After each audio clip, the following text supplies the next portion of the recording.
राधे राधे दोस्तों, मैं प्रियंका अग्रवाल। और कल हमने आपको बताया था काल सर्प दोष के बारे में कि ये क्या होता है, इसके उपाय क्या-क्या हैं, ये कितने प्रकार का होता है और इसके उपाय क्या-क्या हैं, ठीक है?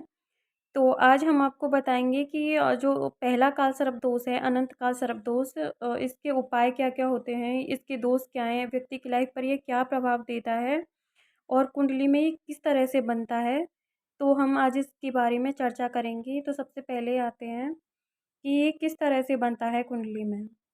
अगर किसी भी कुंडली में पहले भाव में राहु हो और सातवें भाव में केतु हो, नंबर चाहे इसमें कौन से भी कैसे भी लिखे हुए हों, लेकिन अगर इस स्थान में अगर राहु बैठा हो और इस स्थान में केतु बैठा हो, तो ये अनंत काल सर्प दोष का निर्माण करते हैं। बहुत से लोग बोलते हैं कि जैसे कि अगर ये राहु और केतु इस तरह से बैठे हुए हैं और इसकी जो पहली राहु दूसरी राशि में बैठे हुए हैं, पहले भाव में दूसरी राशि में बैठे हुए हैं, और यहाँ पे जैसे 7 जो ग्रह होते हैं उनमें से अगर कोई और ग्रह बैठा हो पहली राशि में, ठीक है? तो ये अनंत कालसर्प दोष है या फिर ये कालसर्प दोष है, ये नहीं माना जाएगा।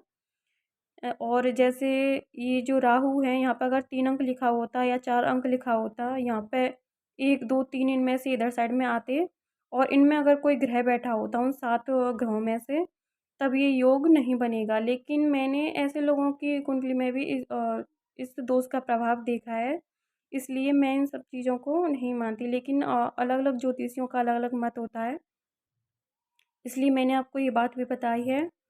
तो सब अब जानते हैं कि कालसर्प दोष का व्यक्ति के जीवन पे क्या प्रभाव होता है, ये क्या प्रभाव देता है।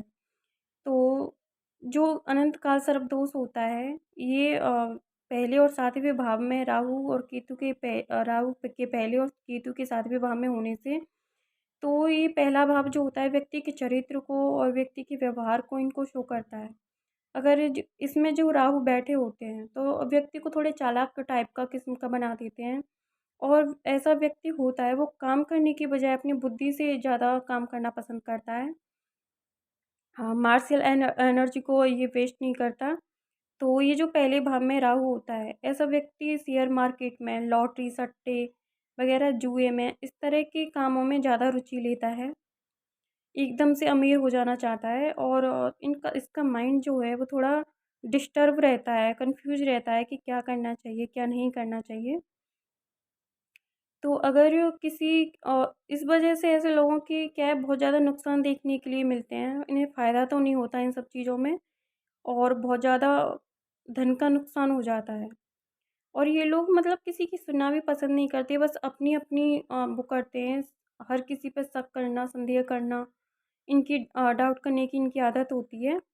तो इस वजह से भी इनसे बहुत ज़्यादा लोग खुश नहीं रहते, इनसे अलग दूरी बना के रखते हैं। तो ये जो व्यक्ति होता है, इसकी मतलब इन लोगों को चाहिए कि अगर इस दोष से मुक्ति पानी है तो ये जुए, लॉटरी, सट्टे, शेयर मार्केट वाले ये जो काम होते हैं ये बिल्कुल भी ना करें। क्योंकि अगर राहु अशुभ स्थिति में हुआ तब तो लाइफ में इन्हें कभी भी इस चीज़ में सक्सेस नहीं मिलेगी, लेकिन अगर शुभ स्थिति में हुआ तब भी इन्हें 36 वर्ष से पहले या 42 से 48 वर्ष से पहले इस चीज़ में सफलता बिल्कुल भी नहीं मिलेगी। इसके बाद इन्हें सफलता मिलने के योग हो सकते हैं, लेकिन तब जब राहु शुभ स्थिति में होंगे तब। और ये जो इस 7th हाउस में केतु होता है, ये मैरिड मैरिड लाइफ को इफ़ेक्ट करता है। ये जो केतु होता है, अगर लड़का है तो उसके वाइफ़ के लिए, और अगर लड़की है तो उसके हस्बैंड के लिए। ये जो मैरिड लाइफ में बहुत ज़्यादा प्रॉब्लम्स इतनी क्रिएट कर देता है कि व्यक्ति अलग तक हो जाता है, डिवोर्स तक हो जाता है। इनकी सिर्फ़ एक यही वजह होती है कि ये लोग किसी की सुनना पसंद नहीं करते, बस अपनी-अपनी चलाते हैं और ये हमेशा गलत ही डिसीज़न लेते हैं। ये लॉटरी में, सट्टे में या किसी भी चीज़ से लेके बहुत ज़्यादा पैसों का नुकसान करते हैं, बर्बादी कर देते हैं, और इन्हें खाने-पीने की लत वग़ैरह, शराब, जुए वग़ैरह इस तरह की लत होती हैं गलत। तो इस तरह से इनकी जो मैरिड लाइफ़ होती है वो इफ़ेक्ट होती है। तो इसलिए मतलब या तो ये लोग अलग ही हो जाते हैं या फिर अगर साथ भी रहते हैं तब भी अ, एक दूसरे से मतलब बहुत ज़्यादा लगाव नहीं होता, प्यार नहीं होता, और ये फिज़िकली दूरी बना के रखते हैं, साथ होने के बावजूद भी। तो इसलिए मैरिड लाइफ़ इनकी इफ़ेक्ट होती होती है। तो इसलिए इन लोगों को ऐसे किसी भी प्रकार का गलत काम नहीं करना चाहिए। अगर ये लोग, अगर लड़की है तो अपने हस्बैंड की, और अगर लड़का है तो अपनी वाइफ़ की अगर ये बातें सुने, माने, तब इस व्यक्ति को सफलता मिल सकती है। लेकिन अगर ये व्यक्ति अगर अदर किसी लड़के की या अदर किसी स्त्री की, लड़की की बात मानते हैं, ठीक है? तो इन लोगों को उस चीज़ में फिर बहुत ज़्यादा नुकसान उठाना पड़ता है। इन लोगों के अफ़ेयर भी बहुत ज़्यादा रह सकते हैं, लेकिन उन्हें उनमें भी इनको फेलियर का ही फेस करना पड़ता है। इन लोगों को कभी रिलेशनशिप में या फिर लव मैरिज में इनमें कभी सक्सेस नहीं मिलती है। इन व्यक्तियों को हमेशा अपनी लाइफ पार्टनर के साथ लॉयल रहना चाहिए, तो इस इन लोगों के लिए ये बहुत अच्छा रहता है। और सेकंड ये होता है कि बहुत ज़्यादा ये खर्चीले टाइप के होते हैं, और लोगों पे बिना बात के ही कोई इंसान अच्छा भी होता है, लेकिन फिर भी इनका खुद का चरित्र खराब होता है, ये दूसरों के चरित्र पे शक करते हैं। इनकी ये शक करने की आदत भी इनकी मैरिड लाइफ में प्रॉब्लम्स क्रिएट कर देता है, और इनकी फैमिली लाइफ में भी प्रॉब्लम्स क्रिएट कर देता है। इनसे हर कोई व्यक्ति खुश नहीं रहता और अलग रहने की इनसे कोशिश करता है। इन लोगों को इनकी गलत आदत होने की वजह से इनको बहुत ज़्यादा बीमारियां भी लगी रहती हैं, किसी जैसे गले की बीमारी है, या फिर मुंह से रिलेटेड कोई बीमारी है, माइंड से रिलेटेड कोई बीमारी है, और कोई गुप्त रोग भी होते हैं। इनके गलत रिलेशंस होने की वजह से भी इन्हें कभी-कभी गुप्त रोगों के से संबंधित बीमारियां जो होती हैं उनको फेस करना पड़ता है। इसलिए इन लोगों को सही तरह से चलना चाहिए, किसी भी गलत आदत का शिकार नहीं होना चाहिए इनको। अगर ये जो लग्न होता है, जो लग्नेश होते हैं, जैसे इसमें जो सेकंड वाली लग्न है, राशि है, इसके जो वृषभ राशि, इसके जो स्वामी शुक्र होते हैं, अगर शुक्र का किसी तरह कनेक्शन 11th हाउस से हो, तो ऐसे व्यक्ति को राजनीति में और शेयर मार्केट से रिलेटेड या फिर लॉटरी सट्टे से रिलेटेड इनको लाभ हो सकता है। लेकिन 36 वर्ष के बाद या 42 से 48 वर्ष के बाद, उससे पहले इन्हें कभी सफलता नहीं मिलती। अगर लग्नेश अगर थर्ड हाउस में हो, या इससे किसी तरह से इनका कनेक्शन बन रहा हो, तब इनको राजनीति में भी सफलता मिल सकती है। ये लोग मेहनत पसंद नहीं होते, ये लोग मेहनत करना बिल्कुल भी पसंद नहीं करते। ये कोई ऐसा काम करना चाहते हैं जिससे इन्हें बिना मेहनत के ही बहुत सारा पैसा मिल जाए। इनकी यही गलत आदत इनको लाइफ में बहुत ज़्यादा परेशानियाँ देती है। तो यही वजह है कि इन लोगों को अगर ये सही हिसाब से चलें, तब इसके प्रभाव दोष के कम हो सकते हैं।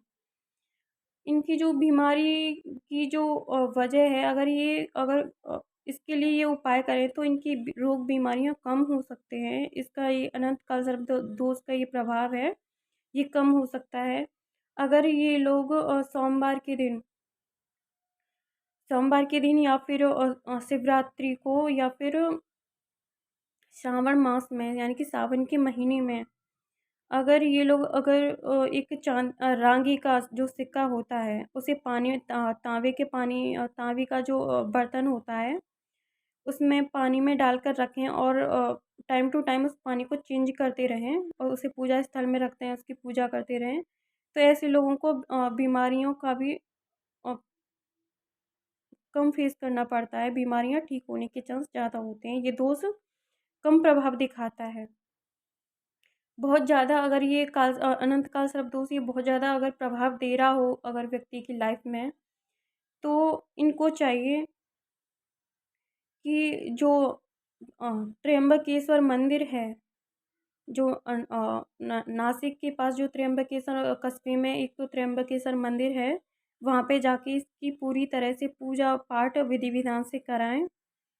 विशेषकर श्रावण मास में, या क- न- अ, महाशिवरात्रि वाले दिन ये या फिर नागपंचमी को, ये मतलब शुभ मुहूर्त होता है इनके ये पाठ कराने के लिए, या फिर और पंडित से पूछ के इस तरह का अ, शुभ मुहूर्त पे अगर इसकी मतलब इसका पूजा पाठ किया जाए तो इसका प्रभाव ख़त्म हो जाता है।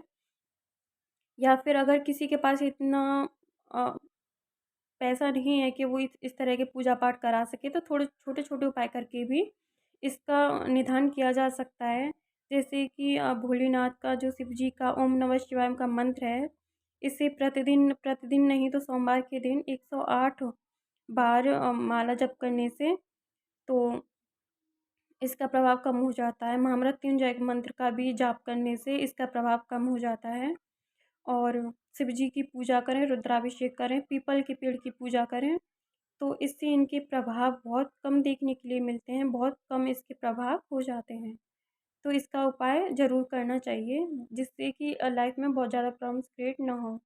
इन लोगों को चाहिए कि क्योंकि इनके जो साझेदार होते हैं, ये कोई भी काम, कोई भी व्यापार, कोई भी बिज़नेस ये पार्टनरशिप में ना करें। क्योंकि इनके जो साझेदार होते हैं वो काफ़ी चालाक होते हैं और धोखा देने वाले होते हैं। तो ये कोई भी काम पार्टनरशिप में ना करें, तो इनके लिए अच्छा रहता है, क्योंकि पार्टनरशिप में इन्हें हमेशा लॉस मिलता है। तो कोई भी काम इन्हें पार्टनरशिप में नहीं करना चाहिए। अपनी लाइफ पार्टनर के साथ लॉयल रहना चाहिए, तभी ये लोग सुख और खुशी से रह सकते हैं। अगर मेरी ये वीडियो आज की आपको पसंद आए तो प्लीज़ मेरी वीडियो को लाइक करना, कमेंट करना और चैनल को सब्सक्राइब कर लेना, बेल आइकन को प्रेस कर लेना ऑल पे, जिससे वीडियो के आने वाली सभी नोटिफिकेशन आपको मिल सकें। और अगर कुछ भी समझ में ना आया हो तो कमेंट करके पूछ सकते हैं। और मैं कल आपको बताऊंगी सेकंड कालसर्प दोष है उसके बारे में, उसके गुण दोष प्रभाव के बारे में। तो थैंक्स फॉर वॉचिंग, बाय दोस्तों, राधे राधे।